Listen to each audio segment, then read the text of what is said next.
CBS's Carter Evans takes a look at this frightening new technology in our continuing series, The Age of AI.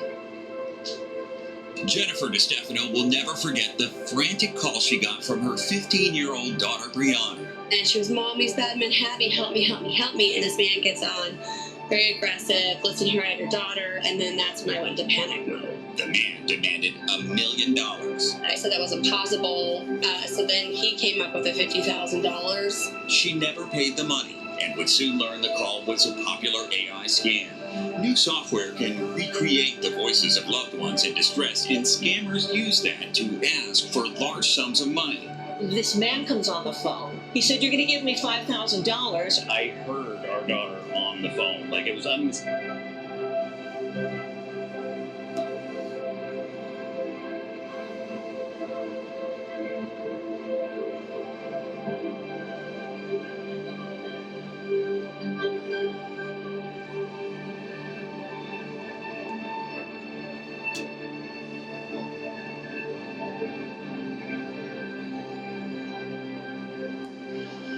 See, one of the problems I have is that, I'm not religious beyond that.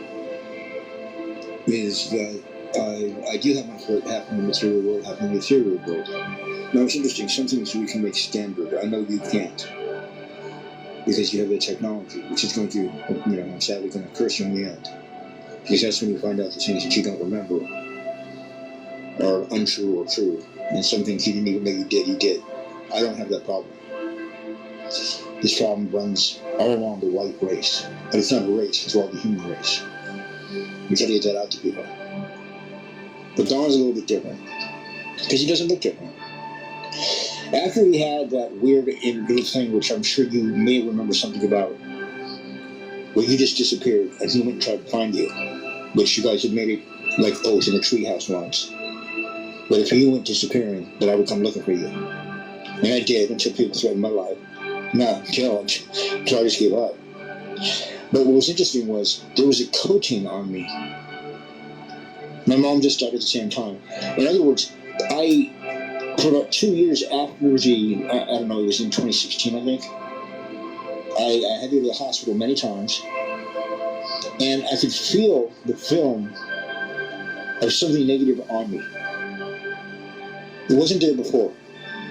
So whatever it was that was taking the place of Jillian when I was texting her or calling her, clearly was not of a good nature. I knew that. But I didn't think it was something besides a person. Now, if she remembers any of it, I would want to. I had, what they showed me, I can't even describe in words. I would get arrested then if I were to describe to you what they showed me in words. But I never stopped looking for you. So in many levels, when someone observes that from the outside, he's a hero. He has to admit that. Because you don't know. You don't know. He could be saying all kinds of shit to you. He doesn't know what's going on. All we know is that he was put into a position, call it a virtual reality, of something very bad happening to you, and that he had a duty and obligation to protect you. He knew he'd failed right away, but he didn't stop coming to help you. Even until you perceive that as being a stalker. But you don't know what the whole screen was, what the whole division was. So you could have been on a beach in Waikiki. He didn't see that, I assure you. But other people know what he was seeing. And it's amazing that he would keep coming, trying to get you and help you. Now, he's not crazy, because it was happening. The military came and spoke to Don. You keep missing that point. Many people came and spoke to Don that knew about this. Some were being channeled through, whatnot. But when the military sends a psychological operations unit, and I mean, this guy was a real soldier, and basically just flat out comes into his house, introduces himself with a very polite, called Don Sir, and starts talking about the ways that they do things to their enemies. Don didn't think they did it to him, but somehow or another, these military guys knew something had happened to Don that was very similar. And that's a big deal. The Marines official office sent someone to your house, so there's no doubting at this point something happened. So get over that one. So something happened to Don. Now, something that happened to Don had to have happened to you. Because you don't talk to anyone, even an enemy, You don't have that many phone calls, which they could have the records of. You don't call the police if you think someone's in danger. If you yourself are the offender. You don't tell someone that a Patrick Collins is your boyfriend, and then 3 months later, or 3 years later, on Trout Gulch, have that guy go and with a shotgun, a Patrick Collins blows the head off of a woman that he says is his girlfriend and almost kills the husband, but he didn't kill him.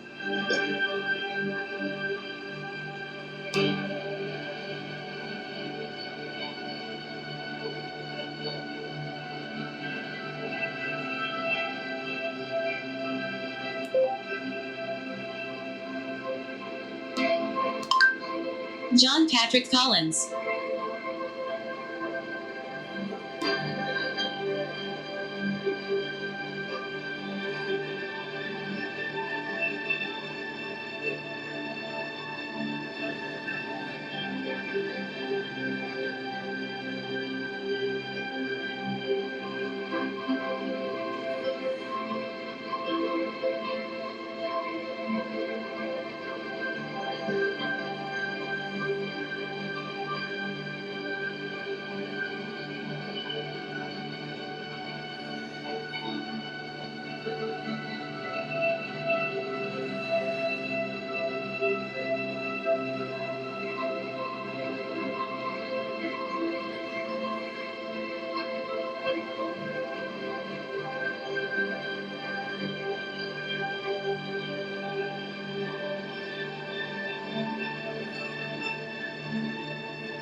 Dan, 61-year-old Victoria Alice Seidlinger was shot dead from a single blast from a shotgun.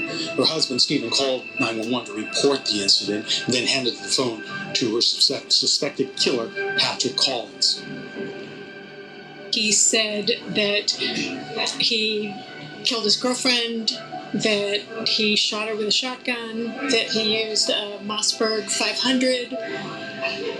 He talked about being shot in the shoulder and that he stabbed Mr. Seidlinger. When sheriff's deputies arrived on the scene, they found Victoria with a fatal gunshot wound to her head. Also injured were both her husband as well as boyfriend. Investigators say the husband, Stephen Seidlinger, had been stabbed multiple times, barely missing his carotid artery. The boyfriend and suspected killer, Collins, had been shot in the shoulder. And when he first woke up from the hospital, he called me and he told me, "I killed that blankety blank." And I said, "No, brother, you didn't kill him enough." Both men survived their injuries. Monday morning, Collins was in court for a preliminary hearing where two sheriff investigators described a gruesome scene at the Trout Gulch property on January 30th. A shotgun located just a few feet from the chair where Victoria had been shot. It was difficult for her sister-in-law to hear the details. I'm shaking right now because I finally learned what really happened. And it's kind of like being in a movie. It's really upsetting and very grisly. The prosecutor, Celia Rowland, said they are evaluating whether or not to charge Stephen Seidlinger for shooting Collins. I think if you can imagine, if somebody came to you and just told you that he killed your wife and you heard him describing on the phone that he blew your wife's head apart, that you might have a very emotional reaction. I wanted to throw my cane at him, but you can't do that in court. No, I think I don't know. I hope there's some remorse there. I don't know.